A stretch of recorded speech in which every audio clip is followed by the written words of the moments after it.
Current affairs series का दोस्तों ये अगला पार्ट है। हम लोग इस सप्ताह का पहले करेंट अफेयर्स देखेंगे, उसके बाद आज का करेंट अफेयर्स देखेंगे। भारत ने रामसर स्थलों की सूची में 11 नई आर्द्र भूमियों को जोड़ा है, जिससे देश में इन स्थलों की कुल संख्या 75 हो गई है। देखिए, पहले आर्द्र भूमि की संख्या 64 थी, अब इसमें 11 और आर्द्र भूमि जोड़ा गया है, जिससे आर्द्र भूमियों की संख्या जो है कुल 75 हो गई है। ये आपके हर एग्ज़ाम में जो है आता है।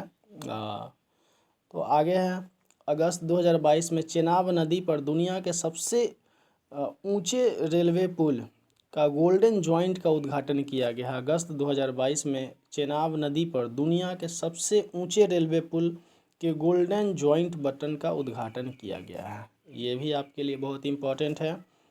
रामसर स्थल वाला तो हर एग्ज़ाम में जो है करीब जो है हर एक दो एग्ज़ाम बीच करके जो है पूछ ही देता है। गोवा और दादरा और नगर हवेली तथा दमन और दीव क्रमशः देश के पहले हर घर जल प्रमाणित राज्य और केंद्र शासित प्रदेश बन गए हैं। गोवा और दादरा और नगर हवेली तथा दमन और दीव देश के पहले हर घर जल प्रमाणित राज्य और केंद्र शासित प्रदेश बन गए हैं। दोस्तों आगे हैं, एशिया का सबसे पुराना फुटबॉल टूर्नामेंट डुरंड कप 16 अगस्त को शुरू होगा। India international sea food show 2023 की मेज़बानी कोलकाता करेगा। इंडिया इंटरनेशनल सी फूड जो शो है, इसका मेज़बानी कोलकाता करेगा। हैदराबाद के शोधकर्ताओं ने एक कृत्रिम कॉर्निया का 3D प्रिंट निकालकर उसे खरगोश की आंख में प्रत्यारोपित किया है। हैदराबाद के शोधकर्ताओं ने। अगला है दोस्तों, विलियम रूटो केन्याई राष्ट्रपति के रूप में विजेता घोषित हुए। विलियम रूटो जो है इस सप्ताह में जो है केन्या के नए राष्ट्रपति बने हैं। पहले वे उपराष्ट्रपति थे। यूके बना ओमिक्रॉन वैक्सीन को मंजूरी देने वाला पहला देश। यूके जो है ओमिक्रॉन वैक्सीन को मंजूरी देने वाला इस सप्ताह में पहला देश बना है। आगे है, मनीष कल्याण बनी यूईएफएल लीग में खेलने वाली पहली भारतीय फुटबॉलर। यूईएफएल लीग में खेलने वाली पहली भारतीय फुटबॉलर बनी हैं। देखिए दोस्तों, आज का ये पहला करंट है कि शहीद भगत सिंह के नाम पर होगा चंडीगढ़ हवाई अड्डे का नाम। चंडीगढ़ हवाई अड्डे का नाम बदला जा रहा है और ये उनका नाम जो है चंडीगढ़ हवाई अड्डे का नाम बदल करके जो है शहीद भगत सिंह के नाम पे रखा जाएगा। चंडीगढ़ अंतर्राष्ट्रीय हवाई अड्डे का नाम शहीद भगत सिंह के नाम पर रखने के लिए पंजाब और हरियाणा सरकारें सहमत हो गई है। पंजाब सरकार के मुख्यमंत्री भागवंत मान और हरियाणा के उप मुख्यमंत्री दुष्यंत चौटाला के बीच इस मुद्दे पर हुई बैठक में लिया गया फैसला है। ये 485 करोड़ रुपए की हवाई अड्डा परियोजना भारतीय विमानपत्तनम प्राधिकरण, पंजाब और हरियाणा सरकार की एक संयुक्त उद्यम परियोजना है। चंडीगढ़ जो हवाई अड्डा का परियोजना है पंजाब सरकार और उसके बाद हरियाणा सरकार दोनों की संयुक्त परियोजना है, जिसका नाम बदल करके जो है रखा जा रहा है शहीद भगत सिंह एयरपोर्ट। सरकार ने ग्रामीण उद्यमी परियोजना के दूसरे चरण की शुरुआत की। सरकार ने ग्रामीण उद्यमी परियोजना के दूसरे चरण की शुरुआत की।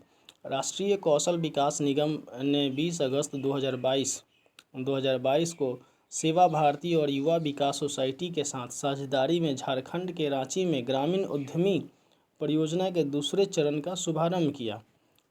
इसका जो उद्देश्य है, जनजातीय समुदायों में उनके समावेशी और सतत विकास के लिए कौशल प्रशिक्षण को बढ़ावा देना। ग्रामीण उद्यमी परियोजना का जो मेन इसका जो उद्देश्य है वो ये है कि जनजातीय समुदायों में, एसटी समुदायों में उनके समावेशी और सतत विकास के लिए कौशल प्रशिक्षण को बढ़ावा देना। यह परियोजना महाराष्ट्र, राजस्थान, छत्तीसगढ़, मध्य प्रदेश, झारखंड और गुजरात में भी लागू की जा रही है। आगे है, ब्लॉकचेन प्रणाली से किसानों को बीज वितरित करने वाला पहला राज्य बना झारखंड। जो ब्लैकचेन प्रणाली है, इससे किसानों को बीज वितरित करने वाला पहला राज्य कौन बना? तो झारखंड। झारखंड सरकार ने टिक कंपनी सेटलमेंट के सहयोग से ब्लैकचेन प्रणाली के आधार पर किसानों को बीज वितरण शुरू किया है। इसके साथ ही झारखंड कृषि क्षेत्र में ब्लैकचेन प्रणाली शुरू करने वाला देश का पहला राज्य बन गया। इसका जो उद्देश्य है वो पारदर्शी तरीके से बीजों और अन्य योजनाओं के वितरण को सक्षम बनाने के लिए जो है ब्लैकचेन प्रणाली की शुरुआत किया गया है। झारखंड के मुख्यमंत्री आपको पता होगा हेमंत सोरेन हैं। तो ब्लैकचेन प्रणाली जो है पहली बार स्टार्ट किया है झारखंड ने बीजों को वितरित करने के लिए। आगे है, भारत की पहली स्वदेशी मंकी पॉक्स प्रशिक्षण किट का हुआ शुभारंभ। भारत ने मंकी पॉक्स रोग के प्रशिक्षण के लिए स्वदेशी रूप से विकसित पहली RT-PCR किट का शुभारंभ किया। इसे ट्रांस एशिया बायोमेडिकल्स द्वारा विकसित किया गया है और केंद्र सरकार के प्रधान वैज्ञानिक सलाहकार अजय कुमार सूद द्वारा इसका अनावरण किया गया था। कीट के मंकी पॉक्स रोग का शीघ्र पता लगाने और बेहतर प्रबंध में मिलेगी। कीट से जो है मंकी पॉक्स रोग का शीघ्र पता लगाने और बेहतर प्रबंध में मदद मिलेगी।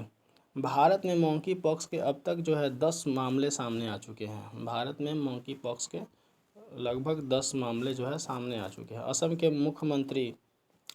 मुख्यमंत्री ने विद्यारथ स्कूल ऑन व्हील्स परियोजना शुरू की।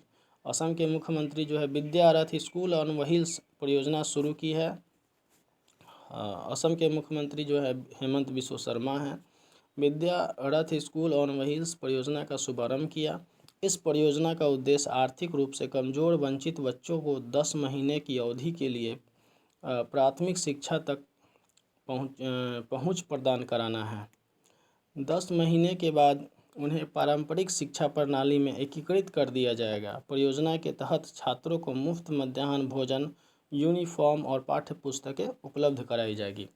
इसमें आपका इम्पोर्टेंट चीज़ है कि विद्यारथ स्कूल ऑन व्हील्स जो परियोजना है वो असम शुरू कर रहा है, असम सरकार का है और असम के मुख्यमंत्री ने इसका उद्घाटन किया है।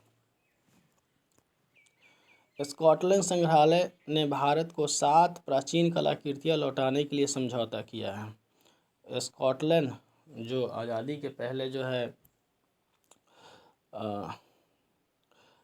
स्कॉटलैंड संग्रहालय ने भारत को 7 प्राचीन कलाकृतियाँ 19 अगस्त 2022 को स्कॉटिश शहर ग्लासगो में संग्रहालयों में भारत सरकार के साथ साथ चोरी की कलाकृतियों को भारत वापस लाने के लिए एक समझौते पर हस्ताक्षर किए हैं। देखिए, भारत से 1947 से पहले जो अंग्रेज़ का राज था उसमें स्कॉटलैंड भी जो है ब्रिटेन के एक हिस्सा है। स्कॉटलैंड जो देश है वो भी ब्रिटेन का ही हिस्सा है। तो आज़ादी के पहले यहाँ से बहुत सारे सामानें जो है चोरी करके ले गया या जैसे भी ले गया हो, तो उसमें से 7 सामानों को जो है वापस करने का एक निर्णय लिया है, समझौता किया है। यह स्कॉटलैंड का एकल संग्रह के वस्तुओं का सबसे बड़ा प्रत्यावर्तन है। 7 पुरावशेषों में 14वीं सदी के औपचारिक इंडो फारसी तलवार और कानपुर के एक मंदिर से ली गई 11वीं सदी की नक्काशीदार पत्थर की चौखट शामिल है। बताइए, इतना पुराना सामान सब चोरी करके ले गया हुआ है यहाँ से। झारखंड के पूर्व राज्यपाल सैयद सिप्ते रजी का हुआ निधन। झारखंड के पूर्व राज्यपाल थे सैयद सिप्ते रजी, उनका जो है निधन हो गया है। झारखंड के पूर्व राज्यपाल सैयद सिप्ते रजी का 20 अगस्त को लखनऊ में निधन हो गया। उन्होंने वर्ष 2004 से 9 तक झारखंड के राज्यपाल के रूप में कार्य किया। बाद में उन्हें असम का राज्यपाल भी बनाया गया। वे 3 बार राज्यसभा के सदस्य रहे। राजी ने अपनी राजनीतिक जीवन की शुरुआत 1969 में की थी। वे कांग्रेस पार्टी से जुड़े रहे। आगे है कि प्रशिक्षण प्रयोगशाला स्थापित करने हेतु CPRI ने छत्तीसगढ़ सरकार के साथ समझौता किया। CPRI केंद्रीय विद्युत अनुसंधान संस्थान ने रायपुर जिले में एक क्षेत्रीय परीक्षण प्रयोगशाला स्थापित करने के लिए छत्तीसगढ़ सरकार के साथ एक समझौता ज्ञापन पर हस्ताक्षर किया है।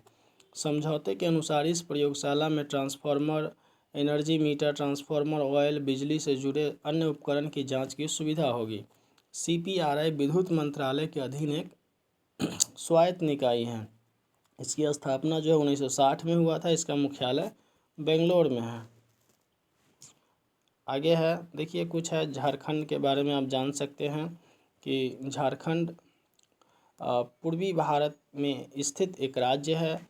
यह क्षेत्रफल के हिसाब से 15वां राज्य है और जनसंख्या के हिसाब से 14वां राज्य है। भारत राज्य की जो राज्य भाषा है वह हिंदी है। झारखंड को वर्ष 2000 में बिहार के दक्षिण भाग से अलग करके बनाया गया था। इसका गठन जो है 15 नवंबर 2000 को हुआ था। इसकी राजधानी रांची है। इसका राजकीय पशु हाथी है। राजकीय पक्षी जो है कोयल है। राज्यपाल जो है रमेश बैस है फिलहाल, और मुख्यमंत्री हेमंत सोरेन हैं। तो ये रहा आज का करेंट और साप्ताहिक करेंट दोनों। तो दोस्तों, अगर वीडियो आपको अगर अच्छा लगता हो तो इसको शेयर ज़रूर कीजिएगा। ठीक है, धन्यवाद।